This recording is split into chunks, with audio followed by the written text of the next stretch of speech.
이럴 때 신앙생활을 하고 있는 우리 성도들이 붙잡고 일어나야 될 아주 중요한 말씀이 오늘 호세아서를 통해서 이 아침 우리에게 들려주고 있습니다. 저는 이 시간 아주 중요한 메시지를 여러분에게 전하려고 합니다.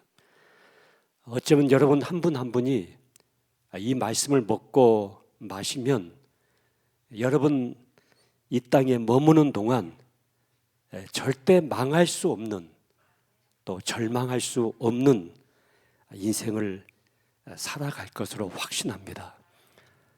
세 가지로 오늘 본문을 중심으로 말씀을 드리도록 하겠습니다. 첫째는 하나님께서 어떤 의도와 목적으로 우리를 부르시고 구원하셨는가입니다.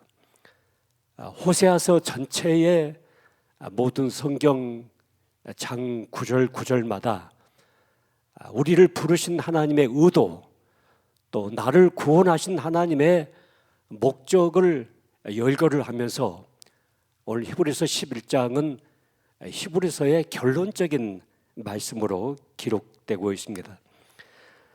먼저 오늘 11장 1절 말씀을 보시면 이스라엘이 어렸을 때에 내가 사랑하여 내 아들을 애굽에서 불러 냈거늘, 이렇게 말씀합니다. 여기 이스라엘이란 단어는 성경에서 택함받은 하나님의 자녀들을 칭하는 대명사로 쓰여지고 있고, 애굽이란 단어는 제약된 세상을 말하고 있습니다. 다시 말해서 구원받기 이전에 우리가 속해 있던 이 세상적인 삶을 애굽으로 표현을 하고 있습니다. 하나님께서 우리 한 사람 한 사람을 이 세상 애굽 땅에서 불러낸 이유는, 특별히 구별된 성도로 우리를 불러낸 이유는 아들을 삼기 위해서, 자녀를 삼기 위해서 불러냈다고 성경은 말씀하고 있습니다. 그러면 하나님께서 우리를 불러내신 그 시기가 언제냐면 오늘 본문에 보면 어렸을 때라고 이렇게 말합니다. 이 어렸을 때라는 이 단어는 나이가 어린 귀여운 아기를 말하고 있는 것이 아니고, 우리가 하나님의 자녀가 될 만한 선한 것이 전혀 없었을 때, 하나님께서 우리를 보실 때 하나님의 자녀로 세워질 수 있는 그런 자격이 전혀 하나도 없는 천박한 유치한 시절 때 그들을 사랑해서 내 아들, 내 딸을 삼았다고 말씀하고 있습니다. 하나님께서 우리 한 사람 한 사람을 부르시고 구원하신 유일한 목적, 가장 큰 그림, 큰 이유는 바로 자녀를 삼기 위해서 내 아들과 딸을 삼아가지고 아들로서 딸로서의 삶을 살아가도록 우리를 부르신 것입니다. 히브리 사회에서는 이 아버지와 아들의 관계란 아주 밀착된 관계를 의미하고 있습니다. 우리가 오해하지 말아야 될 것은 성경에서 자꾸 딸 얘기를 해야 되는데 자꾸 아들만 얘기하니까 이게 성경이 남녀 차별을 하는 것이 아닌가 하는 이런 오해를 할 수가 있는데, 이 아들이라는 이 말 속에는 대표자라는 의미를 가지고 있습니다. 아담 속에 이브가 담겨져 있었습니다. 그래서 우리가 아담 얘기할 때 그 속에 아담이란 아들만 이야기하는 것이 아니고 이브인 딸이 포함되어져 있는 것처럼 이 대표성을 드러내다 보니까 아들이라는 이 표현을 사용하게 된 것입니다. 히브리 사회에서 아들은 아버지의 분신 같은 위치에 있었습니다. 아들은 철저하게 아버지를 모방했습니다. 그래서 그 아들이 행하는 행위를 보면은 그 아버지가 누구인가가 금방 드러나게 되었습니다. 하나님께서 우리 한 사람 한 사람을 애굽에서 불러내서 구별하여 하나님의 자녀로 삼으시면서 가지고 계신 큰 그림 하나가 있었습니다. 그 그림은 철저하게 아버지 되신 하나님을 모방하는 삶을 이 자녀가 살아가도록 그렇게 인도해 가고자 하는 그림을 갖고 계셨습니다. 하나님의 방법과 하나님의 성품처럼 살아가는 하나님의 자녀들을 원하셨습니다. 그런데 이 그림을 언제 그리셨다고 하냐면 어렸을 때라고 말씀합니다. 자, 이 상황을 사도 바울이 로마서 5장 6절과 8절에 이렇게 기록합니다. 로마서 5장 6절에 보시면 우리가 아직 연약할 때에 기약대로 경건하지 않은 자를 위하여 죽으셨다다, 그리스도께서. 또 8절에 보면 우리가 아직 죄인 되었을 때에 그리스도께서 우리를 위하여 죽으심으로 하나님께서 우리에 대한 자기의 사랑을 확증하셨다, 이렇게 말씀합니다. 자, 우리가 아직 연약할 때에, 우리가 아직 재현되었을 때에, 우리가 아직 어렸을 때에 하나님은 우리 한 사람 한 사람을 구원하시며 부르시면서 하나님께서 원하시는 그리스도의 궁극적인 성숙한 분량까지 우리를 자녀다운 자녀로, 아들다운 아들로, 딸다운 딸들로 살아갈 수 있도록 하기 위한 이 그림을 가지고 먼저 우리를 구원하시고 부르셨다, 이렇게 말씀합니다. 두 번째로, 이런 하나님의 의도와 계획에 대해서 이스라엘 백성들의 반응이 어떠하게 나타나고 있습니까? 오늘 2절 말씀 보시면 선지자들이 그들을 부를수록 그들은 점점 멀리하고 바알들에게 제사하며 아로새긴 우상 앞에서 분향했다고 말씀합니다. 하나님께서는 애굽 땅에서 종되었던 이스라엘 백성들을 아들로 삼기 위해서 불러내셨는데 이들은 길을 쓰고 하나님의 자녀가 되지 않으려는 삶을 살고 있었다고 말합니다. 하나님은 하늘의 신령한 것을 구원받은 자녀에게 주고자 했는데 그 자녀들은 죽자고 땅의 것을 찾기 시작했습니다. 이것이 바로 죄악이었습니다. 죄악이라고 하는 것은 다른 것이 아니라 나를 부르신, 나를 구원하신 하나님의 그 선한 목적에 일치하지 않는 삶을 살고 있는 것을 성경은 죄악이라고 규정하고 있습니다. 자, 이렇게 살아갔던 이스라엘 백성들을 하나님이 어떻게 하셨습니까? 3절 말씀 보세요. 그러나 내가 에브라임에게 걸음을 가르치고 내 팔로 안았음에도 내가 그들을 고치는 줄을 그들은 알지 못했다, 이렇게 말씀합니다. 이 말씀은 엄마가 이제 아이를 낳아가지고 그 갓난 나이에 걸음마를 시키는 장면이 연상되고 있습니다. 저희 집에도 이제 아들이 태어나가지고 이 아들이 이제 걸음마를 시작하는 순간이 있었습니다. 엄마가 아이의 손을 딱 붙잡고 한 걸음 한 걸음 옮기다가 손을 딱 놔버립니다. 그러면 그 아이가 쭈삣쭈삣 하면서 한 걸음 두 걸음 걷다가 딱 넘어지려면 엄마가 또 금방 안아가지고 우리 아들 오늘 두 걸음 걸었네, 세 걸음 걸었네, 그러면서 행복해했던 우리 아내의 모습이 연상이 됩니다. 자, 이렇게 하나님은 애굽에서 구원해낸 이스라엘 백성에게 걸음마를 가르치고 한 걸음 한 걸음 그들을 인도하여 그들을 성숙시켜가고 치료해 가셨던 것입니다. 자, 무엇을 고치고 무엇을 치료하셨습니까? 구원받은 이스라엘 백성들에게는 이 거룩이란 개념이 없었습니다. 나 아닌 이웃을 위하여, 나 아닌 나를 창조해내신 하나님을 위해서 살아가야 되겠다고 하는 그 개념 자체가 없었습니다. 제가 얼마나 추악한 것인지 하나씩 하나씩 하나님은 구원받은 이스라엘 백성들을 걸음마를 가리키듯이 가르치시면서 실족할 때마다, 넘어질 때마다 금방 안아주시고 또 다시 일으키시고 이루하시며 한 걸음씩 하나님을 향한 걸음마를 가르치셨습니다. 그런데 문제는 이스라엘 백성들이 이 사실을 깨닫지를 못하고 있었습니다. 자기들은 마냥 누워있고 싶은데 왜 굳이 일으켜서 자꾸 걷게 하는지, 자기들은 쓰러져 누워있으면 계속 거기서 주저앉고 싶은데 왜 다시 또 안아가지고 다시 일으켜 주시는지 이 사실을 깨닫지를 못했습니다. 이것이 오늘 여러분과 내가 가지고 있는 영적인 상태를 말하고 있습니다.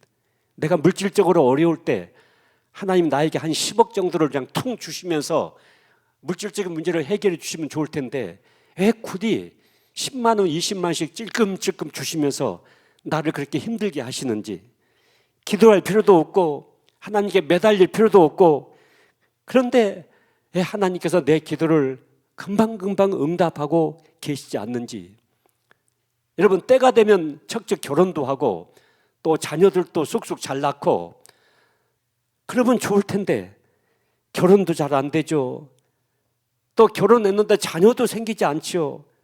또 아이를 어렵게 낳고 나서 보니까 또 아프죠. 학점도 잘 안 나오고 그래서 졸업도 안 되고 간신히 졸업을 했는데 직장문은 더 막막하고. 여러분, 구원받은 하나님의 자녀된 성도들에게 이런 고난과 역경과 과정이 우리에게 오는 그 이유를 우리가 이해하지를 못하고 있습니다. 구별된 성도가 어떤 삶을 살아야 되는지, 또 거룩함이라는 것이 어떤 것인지, 하나님의 성품을 갖는다는 것이 무엇인지 지금 성도들이 살아가는 삶의 여정 속에서 이 모든 것을 가르침을 받고 있는 것입니다. 이스라엘 백성들은 지금 내가 걸음마를 걷고 있지만 이제 얼마 후에는 내가 달려갈 수 있다는 사실을 깨닫고 있지 못했습니다. 걸음마를 배우지 않고 마냥 누워만 있으면 좋지요. 무거운 가방 하나 메고 매일 학교 다니고 싶지 않지요. 그냥 누워서 젖이나 먹으면서 10살, 20살, 30살, 40살 살고 싶지요. 여러분, 생각해 보세요. 40살 먹은 어린아이가 누워가지고 젖만 먹고 있다고 생각해 보세요. 그게 사람입니까? 괴물이지. 여러분, 우리는 한숨을 쉬면서 예수 믿고 이렇게 교회 열심히 다니고 그 코로나 3년 동안 마스크 쓰면서 기어이 예배를 참석하면서 신앙생활을 했는데 왜 이렇게 힘드는지 모르겠다. 왜 이렇게 하나님이 나에게 은혜를 주시고 복을 주시지 않는지 모르겠다. 이렇게 복잡하게 신앙생활을 하게 하는지 모르겠다고 생각하고 있습니다. 여러분, 처음부터 뛰어다니는 아이는 하나도 없습니다. 걸음마를 배워야 됩니다. 넘어지고 또 넘어지더라도 걸음마를 배워야 됩니다. 이 아이들이 걸음마를 배우지 못하면 사람 구실을 할 수가 없습니다. 거룩함이 무엇인지, 구원받은 하나님의 자녀의 삶의 내용이 무엇인지, 내 이웃을 대해서 어떻게 살아야 되는 것인지, 세상의 소금이 어떤 것이고 세상의 빛된 삶이 어떤 것인지 아무것도 할 수가 없습니다. 무조건 인생살이가 참 힘들다. 왜 하나님이 내 기도를 속히 응답하지 않으신지, 하나님이 안 계신 건지, 하나님이 나를 사랑하지 않는 건지 알 수가 없다. 이러면서 자꾸 우리는 하나님으로부터 멀어지는 삶을, 교회로부터 자꾸 멀어지는 삶을, 영적인 삶에서 자꾸 멀어지는 이 세상적인 삶을 추구하고자 합니다. 그래서 오늘 4절 말씀 보시면 내가 사람의 줄, 곧 사랑의 줄로 그들을 이끌었고 그들에 대하여 그 목에서 멍에를 벗기는 같이 되었으며 그들 앞에 먹을 것을 두었다, 이렇게 말씀합니다. 하나님께서는 이스라엘 백성들을 아주 세심한 주의로 그 한 사람 한 사람을 키워내셨습니다. 그런데 이것이 전혀 먹혀들지 않았습니다. 그 이유가 무엇이냐면 방향성이 달랐기 때문입니다. 하나님이 이스라엘 백성들을 애굽에서 구원해내서 그들을 인도하고자 하는 그 방향성하고 이스라엘 백성들이 살고자 하는 그 방향성하고 그 방향성이 다르다 보니까 이스라엘 백성들에게는 늘 불평불만이 터져 나오고 있었습니다. 새해를 맞이해서 저도 새롭게 성경 통독을 시작을 했습니다. 성경을 통독하다 보니까 이스라엘 백성들이 애굽에서 나와서 그 광야에서 40년 동안 광야 생활을 하면서 하나님이 날마다 만나를 내려 먹여보셨습니다. 고기가 먹고 싶다면 메추라기를 내려서 먹였습니다. 생수를 반석에서 터서 먹였습니다. 날마다 기적을 체험하고 있으면서도 불구하고 이스라엘 백성들을 입에서 늘 불평불만이 떠나지 않았습니다. 하나님을 향하는 원망이 떠나지 않았습니다. 왜 그러냐면 방향성이 달랐기 때문입니다. 하나님은 이스라엘 백성들을 구원해가지고 그들이 하나님을 예배하고 하나님의 거룩한 삶을 살아내고 또 하나님이 원하시는 기뻐하는 그 가나안의 축복을 누리고자 원했지만은 이스라엘 백성들은 여전히 과거에 습관화된 애굽의 삶을 추구하고 있었습니다. 세상적인 삶을 추구하고 있었습니다. 여러분, 우리가 하나님을 사랑한다고 할 때 내가 원하는 대로 하나님을 섬기는 것은 사랑이 아닙니다. 하나님이 원하시는 방법으로 예배하고 하나님이 원하시는 삶을 살아가는 것이, 그게 하나님을 사랑하는 것입니다. 여러분, 우리가 결혼을 해서도 내가 아내를 사랑한다고 할 때 내가 원하는 대로 아내를 끌어잡아 당기는 것이 아니고 아내가 원하는 그 삶을 살아가 주는 것이 바로 아내를 사랑하는 것입니다. 이스라엘 백성들이 바로 이 삶을 살아야 되는데 자꾸 이 삶에서 멀어지고 있었습니다. 하나님의 백성으로 들어와서 거룩한 백성이 되고 선하고 아름다운 인격으로 성장하기를 원하고 계셨는데 이스라엘 백성들은 늘 잘 먹고 잘 사는 것에 집중되어 있었습니다. 하나님, 저 좀 가만히 좀 놔두세요. 왜 저를 그렇게 간섭하세요? 그러니까 넘어지면 넘어진 대로 그냥 누워있게 그냥 놔두세요. 왜 자꾸 일으키시고 왜 자꾸 나를 간섭하세요? 좀 내 멋대로 살도록 좀 놔두세요. 좀 돈이나 좀 가끔 가다 좀 푹푹 주시고, 또 세상 재밌게 살려면 건강이 필요하니까 나 좀 건강하게 좀 해주시고, 건강만 주실 뿐 아니라 좀 장수도 하게 해주시고, 그냥 나를 좀 놔두세요. 이 정도 우리는 생각을 가지고 있습니다. 이것이 하나님께 복받은 인생이라고, 이것이 하나님께 부름받은 인생이라고, 이것이 하나님 앞에서 살아가는 삶이라고 생각할 수가 있습니다. 이것이 축복받은 인생이라고 생각할 수가 있습니다. 그런데 오늘 5절부터 7절까지 말씀 보시면 이렇게 말씀합니다. 그들은 애굽 땅으로 돌아가지 못하겠거늘 내게 돌아오기를 싫어하니 아수르 사람이 그 임금이 될 것이라. 칼이 그들의 성읍들을 치며 빗장을 깨트려 없이 하리니 이는 그들의 계책으로 말미암음이니라. 내 백성이 끝끝내 내게서 물러가나니 비록 그들을 불러 위에 계신 얘기로 돌아오라 할지라도 일어나는 자가 하나도 없다. 하나님의 탄식이 있습니다. 사랑하는 성도 여러분, 여러분과 나를 구원하기 위하여 하나님은 놀라운 계획을 갖고 계셨고 예수 그리스도를 이 세상에 보내셔서 십자가에 매달려 죽게 하셨습니다. 자, 그런 대가를 지불하고 우리 한 사람 한 사람을 구원해서 하나님의 원하시는 그 목적지까지, 그 방향을 향해서 우리를 인도하고자 순간순간 우리를 걸음마를 가르치려 했지만은 우리는 자꾸 하나님을 멀리하고 영적인 삶을 추구하는 것이 아니라 계속해서 이 세상적인 삶을 추구하고 내가 예수 잘 믿고 신앙생활 잘해가지고 이 세상에서 한 미천 움켜잡고자 하는, 여기에 모든 것을 몰두하고 있는 이 삶의 모습과 이스라엘 백성들의 모습이 전혀 다르지 않습니다. 자, 세 번째로 드릴 말씀은, 자, 이런 이스라엘 백성들을 하나님은 어떻게 대접하셨는가? 자, 하나님 말씀 밖으로 나가고 다시 애굽으로, 다시 세상으로, 다시 정욕적인 삶으로 나가는 하나님의 택한 백성들을 하나님께서 어떻게 하셨습니까? 진노하시고 심판하시고 본때를 보여주시고 사정없이 정죄하시고 세상 생명의 줄에서 끊어버리는 그런 역사를 행하신 것이 아니라 오늘 8절 말씀 보세요. 오늘 본문의 말씀의 결론이고 성경 속의 클라이막스입니다. 에브라임이여 내가 어찌 너를 놓겠느냐, 이스라엘이여 내가 어찌 너를 버리겠느냐, 내가 어찌 너를 아드마같이 놓겠느냐, 어찌 너를 스보행같이 두겠느냐. 내 마음이 내 속에서 돌이켜 나의 긍휼이 온전히 불붙듯 하도다. 여러분, 신구약 성경 속에 용광로처럼 가장 뜨겁게 타오르는 하나님의 사랑의 극치를 담고 있는 말씀이 바로 이 구절입니다. 이 강력한 하나님의 사랑이 활활 타오르는 사랑의 용광로의 말씀입니다. 아드마같이, 스보임같이, 이 아드마 스보임은 소돔과 고모라 성에 있었던 작은 소읍이었습니다. 소돔과 고모라 성이 멸망할 때 이 소읍들도 다 멸망하고 말았습니다.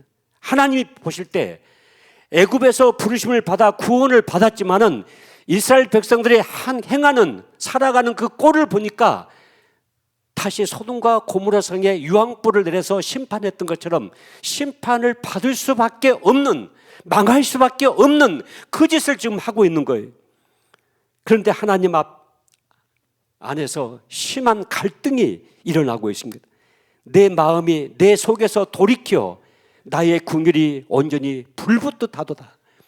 이스라엘 백성들은 그들이 가지고 있는 그 죄악으로 인하여 유황불의 심판을 받을 수밖에 없는 그런 죄악이었음에도 불구하고 하나님은 생각하기를 어떻게 해서든지 이 이스라엘 백성들을 복을 주고 싶고 이들을 좀 잘 살게 하고 싶고 이들에게 은혜를 좀 베풀고 싶고 이들을 구원한 목적을 이뤄내고 싶은 그 간절함 속에서 하나님 마음속에 심한 고민이 일어나고 있습니다.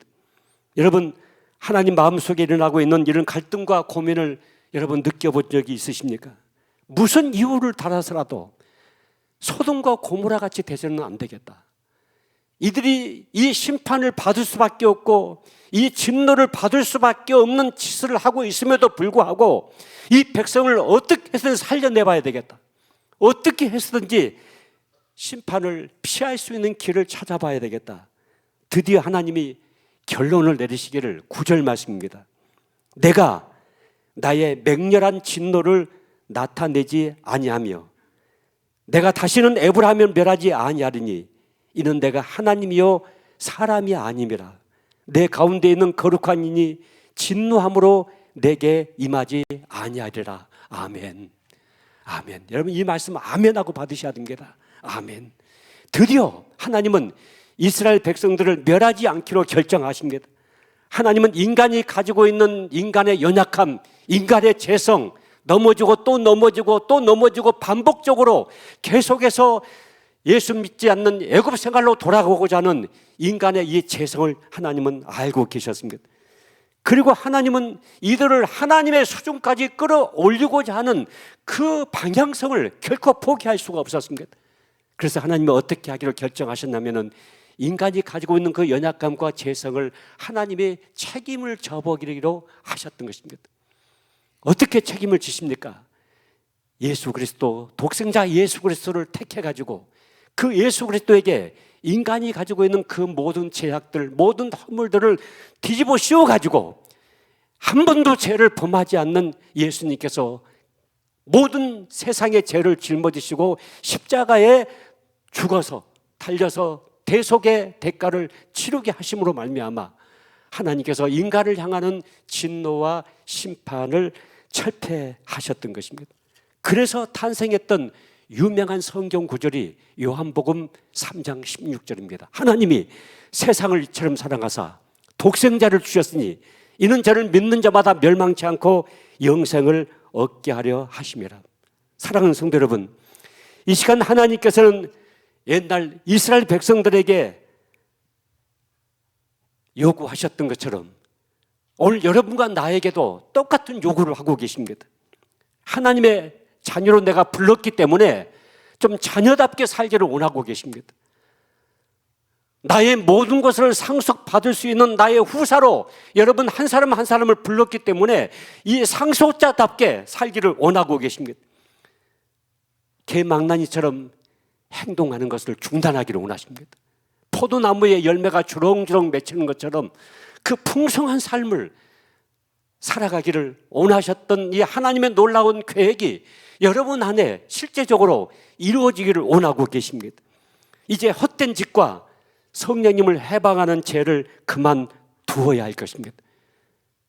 금년 새해는 천박한 농담도 중단하고 더럽고 거짓된 행동도 멈춰야 할 것입니다.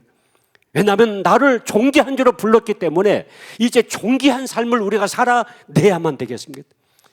여러분, 하나님이 나에게 복을 주시는 것은 내가 존귀한 자의 삶을 살고 있을 때 하나님께서 그 삶 속에 우리에게 복을 주십니다.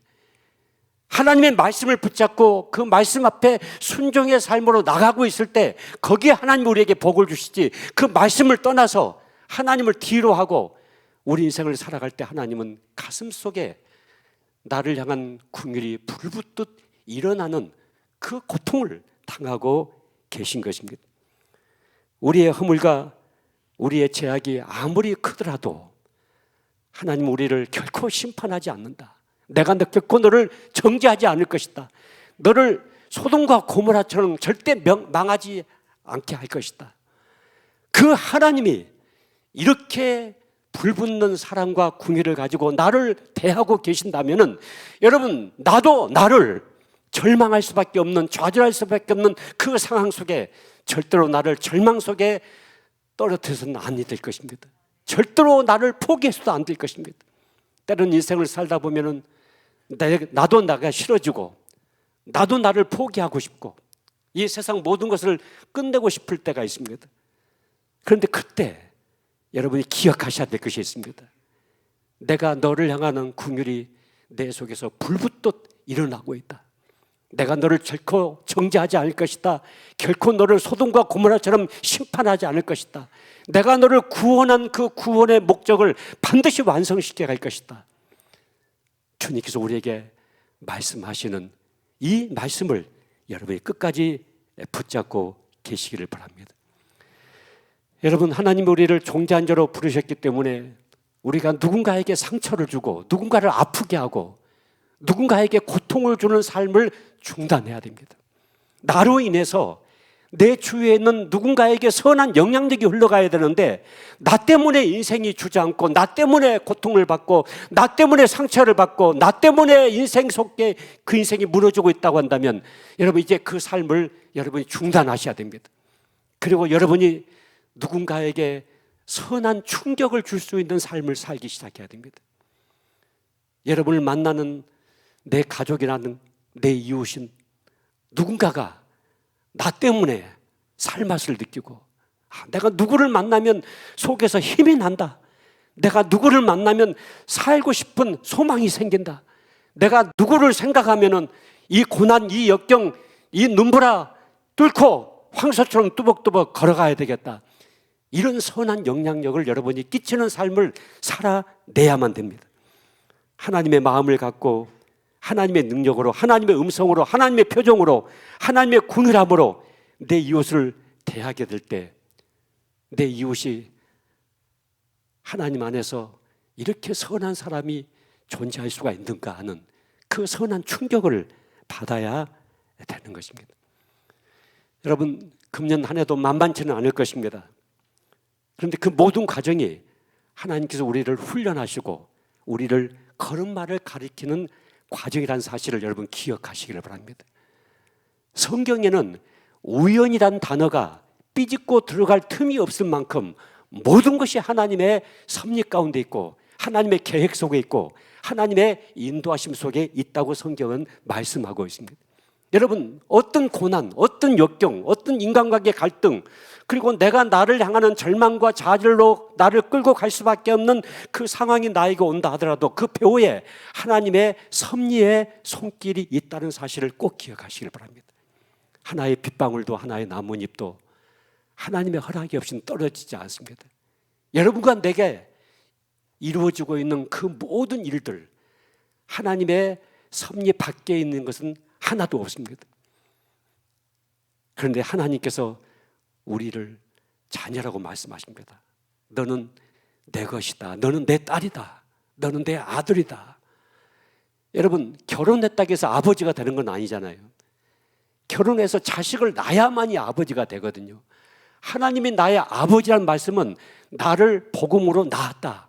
나를 예수 그리스도의 십자가의 그 상고를 통해서 내가 너를 낳았다, 그 말씀입니다. 자, 하나님은 우리를 낳으셨기 때문에 이제 하나님은 우리를 아들다운 아들답게, 딸다운 딸답게, 하나님의 자녀다운 자녀답게 살아가는 그 축복을 누리게 하기 위해서 순간순간 우리를 관여하시고 간섭하시는 것입니다. 이게 하나님의 섭리의 손길인 것입니다. 이 사실을 깊이 깨달았던 사도 바울이 나는 범사에 감사한다. 항상 기뻐한다. 쉬지 않고 하나님 앞에 내 생애를 맡긴다. 왜 그러냐면은 이런 과정들을 통해서 궁극적으로 나를 그리스도의 성숙한 분량까지 키워내시고 나를 통해서 이루기를 원하시는 하나님의 꿈을 이 땅에서 이루어내실 것을 내가 믿기 때문이다. 지금은 걸음마를 하고 있지만은 언젠가는 달려갈 수 있는 삶이 내게 올 것이다.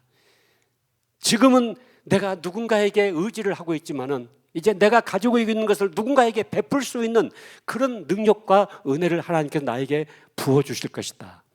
이 사실을 우리는 깨닫게 됩니다. 여러분, 아담을 하나님께서 창조하신 다음에 아담이 돕는 배필이 없다는 사실을 보시면서 돕는 배필로 이제 이브를 만드셨습니다. 여자를 만드셨습니다. 여러분, 여자하고 남자를 생각해 볼 때 누가 더 많은 것을 가지고 있습니까? 누가 더 힘이 셉니까? 여러분, 현실적으로 생각해 보세요. 누가 큰 사람입니까? 여러분, 도움을 받는 사람이 많은 것을 가지고 있습니까? 돕는 사람이 많은 것을 가지고 있습니까? 돕는 사람이 많은 것을 가지고 있죠. 성경은 여자를, 남자를 돕는 사람으로 만드셨습니다. 남자보다 여자가 훨씬 더 많은 것을 가지고 있는 것입니다. 훨씬 더 부유한 삶을 살고 있는 것입니다. 훨씬 더 선한 영향력을 끼칠 수 있는 가능성이 더 큰 특권이 여자에게 주어졌던 사실을 여러분 생각해 보셔야 됩니다. 왜 내가 남자를 도와야 되는가? 많은 것을 가지고 있기 때문에, 더 큰 것을 가지고 있기 때문에. 여러분, 하나님께서 우리를 구원하시고 우리를 부르신 목적은 우리에게 하나님이 갖고 계신 그 모든 것을 우리에게 부어주신 것입니다. 우리는 많은 것을 가지고 있습니다. 이 많은 것을 내 가족과 내 이웃에게 나누어 줘야 됩니다. 그들을 도와야 됩니다. 왜냐하면 도울 수 있는 힘이 나에게 있기 때문에. 여러분 자신을 향해서 절망하고 좌절할 수밖에 없는 상황이 올 때마다 오늘 히브리서 이 호세아서 11장 이 말씀을 여러분 가슴 속에 철필로 기록한 이 말씀을 꼭 붙잡으시길 바랍니다. 그러면 여러분들의 인생이 절대로 망하지 않을 것입니다. 절대로 절망하지 않을 것입니다. 내가 나를 포기하고 싶은 그 순간이 오는 그 순간에도 여러분 이 말씀을 붙잡아 보십시오. 하나님이 내 아버지시다.